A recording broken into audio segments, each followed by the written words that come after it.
భారత ప్రధాని మోడీని సింహంగా అభివర్ణించిన కింజరాపు రామ్మోహన్ నాయుడు రాష్ట్ర అభివృద్ధికి మూలం రహదారులేనని, సంపద సృష్టికి మార్గాలు రహదారులేనని కేంద్ర మంత్రి కింజరాపు రామ్మోహన్ నాయుడు పేర్కొన్నారు. ఏపీ సీఎం చంద్రబాబు,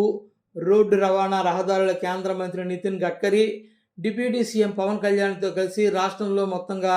5,233 కోట్ల రూపాయల విలువైన జాతీయ రహదారుల నిర్మాణానికి శంకుస్థాపన,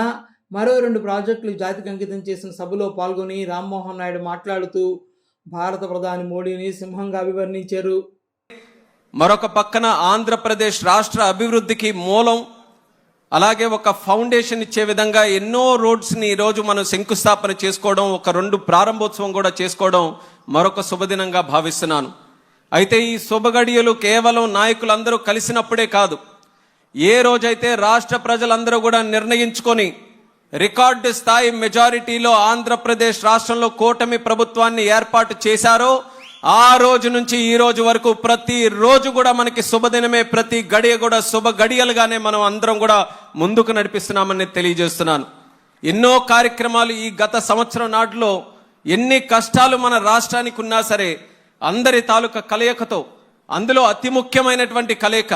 ఈరోజు దేశం గర్వించేటటువంటి నాయకులు, the most popular leader in the entire world, the prime minister of India, భారత సింహం అయినటువంటి నరేంద్ర మోదీ గారు